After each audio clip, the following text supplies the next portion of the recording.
नमस्कार। स्वागत है आपका न्यूज लॉन्चर पर। मैं हूं अशोक वानखड़े। लेकर आया हूं आपका अपना कार्यक्रम द डायरेक्ट हिट। कई बातें हैं, लेकिन आज की जो प्रेस कॉन्फ्रेंस थी, जो राहुल गांधी, सुप्रिया सुले और संजय राउत ने इकट्ठा एड्रेस की, तो फडणवीस साहब ने कहा कि तो पुराना जोक है, फिर से क्रैक किया। किसने कहा कि थ्री इडियट्स बैठे थे।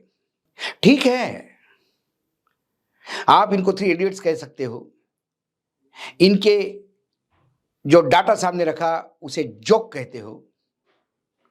चुनाव आयोग पे सवाल पूछने पे चुनाव आयोग कहते हैं कुछ तो लोग कहेंगे, लोगों का काम है कहना। छोड़ो इन बेकार की बातों को। लेकिन जब न्यायपालिका उतरती है तो जवाब देना होता है। मुंबई हाई कोर्ट के डिवीजन बेंच ने जो जस्टिस अजय गडकरी और जस्टिस कमल खाटा, ये दो जजेस हैं, उन्होंने इलेक्शन कमीशन को, चुनाव आयोग को और चीफ इलेक्टोरल ऑफिसर सीईओ को नोटिस जारी कर 10 दिन के अंदर रिप्लाई देने को कहा है। और किस बात पे रिप्लाई है? सीधा चुनाव आयोग हिट हुआ है। इस बात को पुराना जोक कहने वाले लोग हिट हुए हैं। तीन इडियट्स कहने वाले लोग हिट हुए हैं। क्योंकि विपक्ष का मजाक उड़ाना सत्ता पक्ष का एक अब रेगुलर आदत हो गई है। लेकिन न्यायपालिका कभी कभी जब डंडा उठाती है तो जवाब देने पड़ते हैं। अब आप न्यायपालिका के नोटिस को जोक नहीं कह सकते, न्यायपालिका के जजों को इडियट नहीं कह सकते, नहीं तो जेल के सलाखों में रहेंगे। बात ही हुई कि 27 जनवरी को चेतन चंद्रकांत अहिरे, इन्होंने एक रिट पिटीशन फाइल कर दी और चुनाव संपन्न कराने के इस पूरे प्रोसेस पे महाराष्ट्र में सवाल उठाया। और जो रिट पिटीशन में उन्होंने कहा, वो किन किन बातों पे उन्होंने कहा कि चुनाव आयोग की वेबसाइट ही एक हैंडबुक के बारे में बताती है। जो हैंडबुक जो चुनाव अधिकारी होता है हर बूथ का, उसको मेंटेन करनी होती है।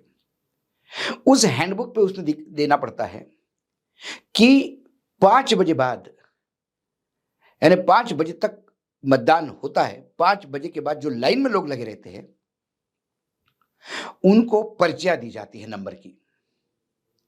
उस पर्चियों की डिटेल उस हैंडबुक में होना अनिवार्य है। वो हैंडबुक में जो डिटेल थी पर्चियों की, वो क्यों नहीं चुनाव आयोग देता है? चुनाव आयोग में लिखित में दिया है कि हम वो डाटा नहीं है हमारे पास। ये क्यों? सर्वोच्च यानी उच्च न्यायालय को यह पूछा गया कि आप कृपा करके चुनाव आयोग से पूछिए कि प्री नंबर टोकन जो होता है उसके बारे में जो जानकारी उनके वेबसाइट पर नहीं है, लिखित में वो कहते हम दे नहीं सकते, उनको देना होगा। पूरा डिटेल डाटा शेयर करना होगा। उसके बाद उन्होंने कहा कि ये तमाम चीजें जो है वो चुनाव आयोग की निष्पक्षता पे सवाल उठाते हैं। और ये महाराष्ट्र के चुनाव को लेके है। नवंबर 20, 2024 में 75 लाख वोट तब डले हैं जब समय पूर्ण हो गया था। ये जो 75 लाख वोट डले हैं, रिट पिटीशन में कहा जाता है कि 5 बजे के बाद जो वोट डले हैं, करीब करीब 6.8% का वोट बढ़ा है 5 के बाद। चुनाव की जहां समय सीमा वोटिंग की खत्म होती है, उसके बाद लाइन में लगने वाले लोग करीब करीब 7% थे पूरे वोटर्स के। उसके बारे में हमें डाउट है। तो वो पर्चियों का हर बूथ पे कितनी पर्चियां बटी वो देना चाहिए। हैंडबुक में तो बहुत सारी चीज़ें डिटेल लिखनी होती है कि वो बूथ कैसा है, बूथ पे व्यवस्था कितनी है, कितने लोग वहाँ हैं, कितनी मशीनें, सारा डिटेल होता है। साथ में सुबह 7 से 9 के बीच में कितना मतदान हुआ, 9 से 11 के बीच में कितना मतदान हुआ, 11 से 3 के बीच में कितना मतदान हुआ और 3 से 5 के बीच में कितना मतदान हुआ और 5 बजे के बाद जो पर्चियाँ बँटती है, जो नंबरिंग दिया जाता है, वो कितनी पर्चियाँ थी उसके डिटेल्स भी देने होते हैं। वो डिटेल उन्होंने नहीं दिए। उन्होंने कहा कि ऐसे 95 कॉन्स्टिट्यूएंसीज़ है महाराष्ट्र में, जहाँ वोट जितने गिरे, यानी जितने मशीनों में वोट डाले गए और जितने गिने गए, उसमें कम-ज़्यादा 95 95 कॉन्स्टिट्यूएंसीज़ में ये डिस्क्रिपेंसी पाई जाती है। ये फ़र्क है। और जो इलेक्शन ऑफिसर होता है, उसकी ये ड्यूटी है, जितने वोट डले, उतने यदि नहीं गिने गए, यदि उसमें कम ज़्यादा है, तो वो रिज़ल्ट नहीं दे सकता। उसको चुनाव आयोग को रेफ़र करना पड़ता है केस और चुनाव आयोग के परमिशन से ही फिर बाद में निर्णय दिया जाता है। क्या इन 95 कॉन्स्टिट्यूएंसी में चुनाव आयोग को बोला गया था और चुनाव आयोग ने फिर परमिशन देके ये करने दिया? सवाल ये उठता है। तो इस रिट पिटीशन के बाद जो सवाल राहुल गांधी उठा रहे थे, जो सवाल जिनको आप 3 इडियट कहते हो, ये तीनों मिलके आज उठा रहे थे। इन सवालों के जवाब जब पूछा जाता है, तो चुनाव आयोग ने जब आरटीआई ने किसी ने पूछा, तो चुनाव आयोग ने मना की दिखा देने से। जब कोई आपको ये माँगता है कि वहाँ से वीडियो फुटेज दिखा जाए, तो कम से कम उससे आइडिया आ जाती है कि कितने लोग लाइन में हो सकते हैं, वो गिनती हो सकती है। तो एक नया कानून बनाया जाता है, उस कानून के तहत कहा जाता है कि अब वीडियो फुटेज और डिजिटल फुटेज नहीं देंगे। तो जहाँ-जहाँ चुनाव आयोग की गड़बड़ियाँ पकड़ी जा रही है, वहाँ-वहाँ चुनाव आयोग इन्फॉर्मेशन देने से मना करता है। ये बेसिक इस पूरे लोकतंत्र के लिए घातक है। और जब ये पूरा सामने रखा गया, तब यदि चुनाव आयोग बार-बार कहता है कि हमने निष्पक्षता से चुनाव किया, यदि निष्पक्षता से आपने चुनाव किया है, तो उन 95 कॉन्स्टिट्यूएंसी पे जो डिस्क्रिपेंसी हो गई है, जितने वोट डले और उतने कम ज़्यादा गिने गए, वहाँ के लिए आप बाकी चीज़ क्यों नहीं बताते? क्योंकि एक स्टैंडर्ड ऑपरेटिंग प्रोसेस होता है एसओपी, उस एसओपी के तहत ही काम करना होगा।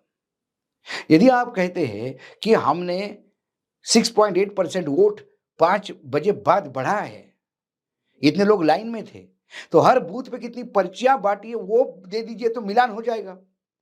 यदि हैंडबुक से ये पता पड़े कि सुबह से वोटिंग कितना हो गया और फिर बाद में कितनी पर्चियाँ बटी है, उससे तो पूरा खेल सामने आ जाएगा।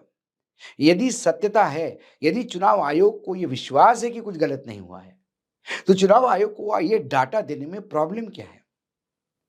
आखिर लोगों को कोर्ट में जाना पड़ा। आज राहुल गांधी ने भी कहा कि हमने चुनाव आयोग को फॉर्मल, इनफॉर्मल, ऑफिशियल सभी तरह से अप्रोच किया, लेकिन चुनाव आयोग कुछ देने के लिए तैयार नहीं है। हम तो वो लिस्ट मांग रहे, वोटर लिस्ट, वो भी देने को तैयार नहीं है। वो कहते हैं कि हमने वोटर लिस्ट पहले दे दी, लेकिन जो अपग्रेड होती है उसका क्या? सुप्रिया सुले ने कहा कि मेरे वोटिंग के 3 दिन तक अपग्रेड होती रही लिस्ट, उसका क्या? ये तमाम चीज़ें चुनाव आयोग को सामने रखनी होगी, यदि उसको अपनी निष्पक्षता बतानी है तो। मात्र किसी छिछोरे शायर का कोई छिछोरा शब्द फेंक के, शेर शायरी ट्रक के पीछे लिखी हुई गा के और सुन के आप तालियाँ नहीं बटोर सकते, क्योंकि चुनाव आयोग नेता नहीं है। चुनाव आयोग इन तमाम नेताओं को नेता बनाता है और बिगाड़ता है। चुनाव आयोग का काम चुनाव करवाना है और निष्पक्ष चुनाव ही इस लोकतंत्र की रीढ़ की हड्डी है। नहीं तो ये संविधान कोई मायने नहीं रखता, क्योंकि बाबा साहेब आंबेडकर ने कहा था संविधान कितना भी अच्छा हो, यदि गलत हाथों में लग जाएगा तो उसकी 12 ही बजने हैं।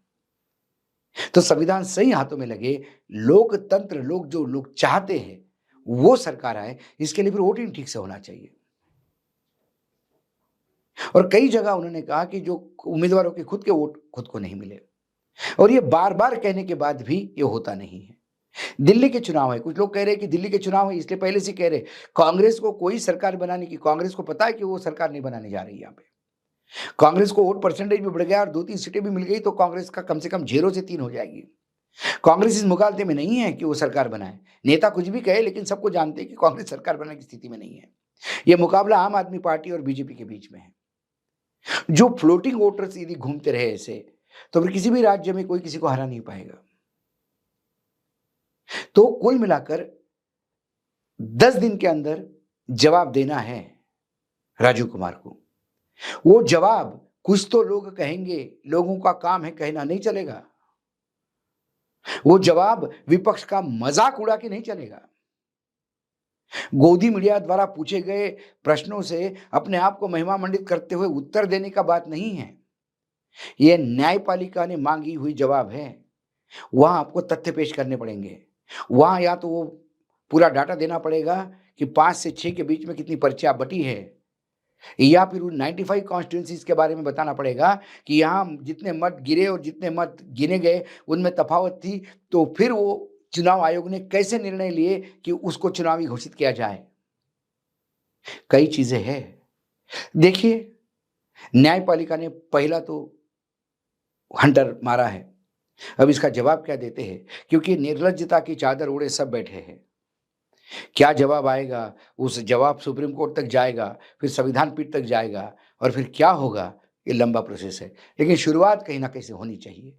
शुरुआत है, किसी न किसी को डर होना चाहिए। डर इस बात का नहीं कि कोई उन्हें जबरदस्ती प्रताड़ित कर रहा है या उन्हें चला रहा है। डर इस बात का कि संविधान को छोड़ के यदि काम करे, गैर कानूनी काम करे, यदि मर्यादा तोड़ दे, तो कोई पूछने वाला है।